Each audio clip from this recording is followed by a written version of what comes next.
bienvenue sur Top Catch, peut-être le dernier d'ailleurs, puisque je n'ai fait que 8 vues sur l'émission précédente, donc c'est pas bon pour la motivation. Surtout que là je prends pas mal de retard, j'ai pas commencé à regarder la New Japan Cup sur le mois de mars, qui m'intéresse beaucoup à cause de Raw et SmackDown qui m'ont pris du temps à rattraper. Et Raw quoi. Ouais. Mais je suis motivé, on continue à faire cette vidéo pour le mois de février qui est un très très bon mois. Juste deux tag teams qui vont se mettre assez haut à cause de leurs points via le kayfabe, puisque je mets des coefficients multiplicateurs sur les matchs de titre, et ils en ont eu beaucoup sur un mois, mais on en reviendra en détail. Mais on commence tout de suite par les oubliés. Et dans les oubliés, ce mois-ci, nous avons les féminines et All Elite Wrestling. Alors All Elite Wrestling, c'est un peu de la triche, mais je m'expliquerai quand j'arriverai au catcheur qui pose problème dans le top 10. Mais je préfère mettre un vrai catcheur All Elite Wrestling dans les oubliés. Donc dans les féminines, on a Yoshirai qui est 28ème. C'est loin, mais elle le fait en deux matchs. Le match contre le titre face à Martinez et Storm, qui était très sympa. De toute façon, elle a eu deux matchs, j'ai mis 3-5 sur les deux. Coefficient multiplicateur pour le titre. Et Zoe Stark, alors je vous dis un petit mot sur Zoe Stark, elle a fait deux matchs, ça a l'air d'être très agressif et très sympathique. J'ai hâte d'en voir plus. Par contre, la foot face à Yoshirai sitôt, c'est étrange, mais ça a donné un vraiment bon match. Yoshirai, de toute façon, elle est éblouie par sa classe. Dans le triple threat, c'est assez voyant, même si Storm lui tient bien la dragée. J'ai hâte de voir le match Storm contre Shirai en simple. Elles ont l'air d'avoir une bonne alchimie, mais voilà, Shirai, je vois pas qui c'est qui pourrait aller la chercher. Peut-être Xayali, si elle continue sur ce chemin-là, mais il y a encore du chemin avant d'arriver sur le titre. Sinon, ça va être Raquel Gonzalez qui montre de bonnes choses, donc j'ai hâte de voir ce que ça va donner. Et pour All Elite Wrestling, c'est Lance Archer avec une 24e place, plutôt sympathique, même si son début de mois face à Eddie Kingston était vraiment pas terrible. Le fait qu'il s'allie à Moxley face à Kingston, puis ensuite Omega, lui a donné vraiment très bon match, qui va l'amener dans un très très bon match face à Phoenix pour une qualification pour le match ladder à Révolution. Un mec surprenant, j'ai trouvé juste brutal à la base. Là, ce mois-ci, on en voit un peu plus. Là, je lui ai mis 4,25 face à son match à Rey Phoenix. Vraiment surprenant, j'ai hâte de voir comment il va évoluer. Surtout que j'ai vu Révolution, donc j'ai quelques notions. Bon, le match Maréchal est vraiment pour lui. On en reviendra le mois prochain si je fais une vidéo. Au pire, il y aura un écrit, de toute façon, je pense. Mais ouais, bonne surprise de Lance Archer. On commence avec la 10e place. Vous allez voir d'ailleurs sur Stop, il y a beaucoup de duos. Les feuds ont vraiment marché duo par duo, et du coup ils se retrouvent souvent collés l'un à l'autre dans le classement. Et donc nous commençons à la 10e place avec Tomohiro Ishii. Tomohiro Ishii, c'est le mec qui te vend toutes les superstars au Japon. C'est-à-dire que tu as un match face à Tomohiro Ishii, il est bon. Tu ne peux pas te foirer. Et là il est face au magnifique Jay White, qui donc, voilà, c'est magique. On a un 3 contre 3 où il était avec Goto et Yoshihashi face à White et les Guerrillas of Destiny, qui est vraiment très sympa. Et leur match en simple, oh quelle tuerie. Oh là là. Les deux c'était vraiment énorme. Je pense que j'ai foutu un 4 ou un 4,25 à ce match-là. Entre la classe de White et la brutalité de Ishii, ils ont rendu une copie proche de la perfection. C'est vraiment un mec, il est tout le temps dans les bons coups. Il n'aura jamais le titre à New Japan. C'est vraiment dommage. Parce qu'il le mérite. À 9e place, nous avons donc Jay White qui fait pareil, donc un gros mois comme Tomohiro Ishii dans sa feud contre lui. Et il est un peu en avance parce que ses matchs en tag sont un poil meilleurs. Je crois qu'ils ont 0,25 d'écart, même pas entre eux. Enfin, c'est que dalle. Voilà, Jay White, mon catcheur favori à la New Japan, le heel ultime avec pas de la grande époque, c'est MJF, voilà, 3 mecs dans les heels qui sont vraiment excellents. Et lui, il a un catch qui est basé sur le contre, qui est toujours impressionnant. Bon, là, même si par exemple, si on le met face à Kota Ibushi, on a l'habitude de ses contres du Kamigoye par exemple. Mais j'ai hâte de le voir dans des affiches plus fraîches. Je pense que la New Japan Cup n'est pas pour lui, même s'il va faire une bonne prestation. De toute façon, il a un début de tableau. Ouais, facile. Après, il a quand même Tanahashi à se farcir. Très hâte de voir ce match face à Tanahashi. C'est pas souvent que les deux s'affrontent. Enfin voilà, White a encore éclaboussé de sa classe le mois. Suite à son retour à New Japan, il n'était pas dans le top en janvier. C'était bien dommage, mais c'était suite à sa pseudo-disparition du roster. À la 8e place, nous avons El Desperado. El Desperado, c'est le mec qui a tout remporté entre fin janvier et fin février. Toujours dans les bons coups, il avait fait quand même une... C'était quoi? C'était le Best of Super Junior où il fait une finale dantesque face à Hiromu Takahashi. D'ailleurs, c'est suite à la blessure de Takahashi qu'il va y avoir un triple threat entre Bushi, lui et El Fantasmo. pour le titre.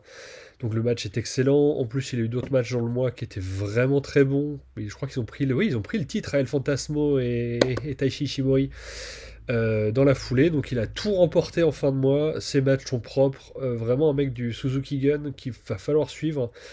Je sais pas ce qu'ils vont faire par la suite. De toute façon, on verra. Il va aller jusqu'au Best of Super Junior avec sa ceinture. Il la défendra d'ailleurs, je pense, à... Je l'ai plus. Dominion, voilà, le PPV de juin. Vraiment le mec à suivre, et de toute façon, comme je vous disais, tout va par couple. Alors pour la 8ème place, pour la 7ème place plutôt, c'est El Fantasmo, le connard ultime. Je l'aime ce mec. Encore là, il s'est calmé, il envoie plus les objets des handicapés dans le public, il enlève plus les casquettes des enfants pour cracher dessus et les envoyer.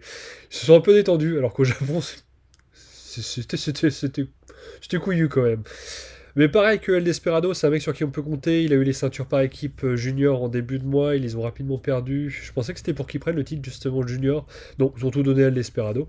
Un peu pareil que pour Jay White et Ishii, s'il est devant, c'est parce que c'est les matchs en équipe qui ont fait un peu mieux que ce qu'a fait le Suzuki Gun. Mais vraiment, la pichenette. Voilà, El Fantasmo, mec à suivre. J'ai hâte de le voir, j'aimerais bien le voir en simple directement face à El Desperado, mais ça va pas être possible, parce que je pensais que Bushi allait servir à faire le tomber dans le triple threat, que ce soit pour El Desperado ou El Fantasmo, pour préserver l'affiche. Non, El Desperado a fait le tomber sur El Fantasmo.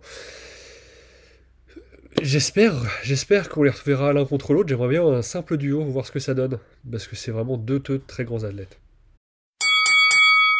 Et parce qu'il n'y a pas que le Japon dans la vie, en 6ème place nous avons Drew McIntyre, l'homme qui a tout perdu ce mois-ci avec des performances plutôt sympathiques. Il a quand même affronté Randy Orton, il a fait un gauntlet match où il perd à la fin face à Sheamus je crois. Le match en Elimination Chamber qui était plutôt sympathique avec tous les champions. Et son match pour le titre face aux Miz où bon, il se relève une fois mais bon, c'était qu'un DDT. Hein. C'était pas... Voilà, c'est pas ouf, mais bon, il était fatigué, voilà. C'est un peu dommage que la feud face à Sheamus ne soit pas pour le titre d'ailleurs. Mais bon, fallait faire encaisser au Miz, mais je pense que ça a été écrit avec le cul, on va dire ce qui est. Parce que le Miz mérite sa ceinture. Bon, c'était un peu court, on va pas trop spoiler, mais c'était court quand même son règne. Il méritait mieux, il méritait de perdre en PPV surtout, et voilà, il méritait une vraie écriture. Drew McIntyre fait finalement un bon règne, je pense qu'il gagnera la ceinture à WrestleMania face au nouveau tenant du titre dans un gros match. Il y aura du public, il va enfin avoir son couronnement face à du public, il mérite. Je pense pour perdre à SummerSlam, mais je vois pas contre qui. Autant à SmackDown, c'est un peu plus clair dans ma tête, autant en Raw, c'est un peu plus le bordel. Enfin bref, Drew McIntyre au top, 6ème place, largement mérité. Et ça récompense vraiment la longueur de son règne, qui était vraiment un très bon règne. Parce qu'en ce moment, les champions WWE, il n'y a pas grand chose à leur reprocher. Si leur match et l'écriture, coucou Roman Reigns. Et en 5ème place, et dans les mystères de qu'est-ce que tu fous là avec les points que je t'ai donnés, Sami Zayn. Il est tout le temps dans les bons coups, il a été avec Biggie, il a été dans le sillage de Daniel Bryan, qui est un peu plus haut du coup, on va spoiler un petit peu. Plus la feud avec les Mysterio et Baron Corbin, le mec a fait que du propre. Enfin, c'est Sami Zayn, c'est pas une surprise, il pourrait faire tellement mieux. Et voilà, il se retrouve 5ème en étant dans tout le temps là, dans des bons matchs, solides, efficaces. Comme quoi, voilà, mon classement, même s'il n'y a pas de match pour le titre, il doit y en avoir un, je crois que c'est le Triple Sweat IC qui l'aide à monter aussi haut. De toute façon, les 10 premiers, je crois qu'il n'y a pas beaucoup d'écart entre les deux. Il n'y aura pas Kota Ibushi dans le top d'ailleurs, qui pourtant, à l'annuel, a quasiment 10 points d'avance sur le deuxième. C'est un truc de malade. Mais voilà, Sami Zayn, en faisant une prestation solide, se hisse à la 5ème place. Voilà, comme quoi ce classement, malgré les coefficients multiplicateurs, je vais pas la refaire celle-là, on a 50 secondes, je refais pas. Les coefficients multiplicateurs aident, mais pas tant que ça. Il suffit que tu sois présent avec des bons matchs, tu es 5ème. Bravo Sami Zayn. On va arriver sur la 3ème et 4ème place avec un duo qui a une feud sur tout le mois et 2 matchs pour le titre. Ils sont là, ils méritent pas, hein, mais c'est le qui est faible pour le coup. Ils ont eu des matchs pour le titre, 2 courses pour le titre différents. Donc ils ont gratté beaucoup de points parce qu'ils font des bons matchs, pas des excellents matchs, mais des bons matchs. On commence avec donc Hiroki Goto et Yoshihashi qui dans leur feud face au Bullet Club ont eu un match pour le titre trio et un match pour le titre heavyweight. C'est des matchs solides, il n'y a pas grand chose à reprocher. Goto est un peu effacé. Yoshihashi, depuis son retour de pandémie, je le trouvais éblouissant. La New Japan Cup qu'il avait fait au mois de juin m'avait totalement surpris. Je crois qu'il se blesse d'ailleurs et c'était un peu dommage, ça coupe bien ses ailes. Il a eu des bons matchs depuis. Et là, pareil, il prend bien les spots dans le match. J'ai hâte de le voir sa cup d'ailleurs. Je sais même plus contre qui il est au premier tour. Contre le Bullet Club, je crois d'ailleurs. Vraiment excellent Yoshihashi. Le Goto, c'est solide, quoi. Je crois qu'il fait un bon match à New Japan Cup du mois de mars que j'ai commencé à regarder. Mais voilà, ils sont là parce qu'ils ont 2 matchs pour le titre et que c'est plutôt chouette à regarder. Mais rien d'exceptionnel. Place du coup leurs adversaires, les Guerrillas of Destinies. Ouais, c'est pareil, ils sont là. C'est pas mauvais. Les matchs en simple étaient assez dégueux contre Goto et Yoshihashi. C'était pas dingue, même si l'enchaînement entre. Alors, je sais plus qui affrontait Yoshihashi, mais quand Goto est arrivé avec l'enchaînement de fracassage de Yoshihashi plus le début de match, c'était bien trouvé. Ça permettait de rendre le truc un peu dynamique, parce qu'au Japon, c'est assez cadré quand même et assez froid. C'est-à-dire qu'il y a un match, on coupe. Il y a un match, on coupe. Un match là, ça donnait un petit peu plus de dynamisme au show, qui était une très très bonne idée. Les matchs sont vraiment chouettes, surtout le match trio que j'ai bien retenu. Bah, il y avait Jay White. Il y avait Jay White, forcément. Le match pour le titre était vraiment sympa, surtout après la bouillie des matchs simples de la veille à Castle Attack. Mais voilà, c'était très bon. Que dire de plus? À la deuxième place, Jon Moxley. Oui, il fait partie de All Elite Wrestling, mais s'il est aussi haut, c'est pas grâce à All Elite. All Elite lui apporte une bonne base de points parce qu'elle était très présente contre Kingston puis contre Omega. D'ailleurs, on a compris pourquoi Kingston était toujours dans l'équation à Révolution. L'idée était chouette, puis ça fait piou. On va arrêter les vannes sur les mois suivants, sinon ça va pas le faire. Mais c'est surtout parce qu'il a eu un match pour le titre américain qu'il possède à New Japan face à Kenta, et le match était bon. Kenta a fait un bon match.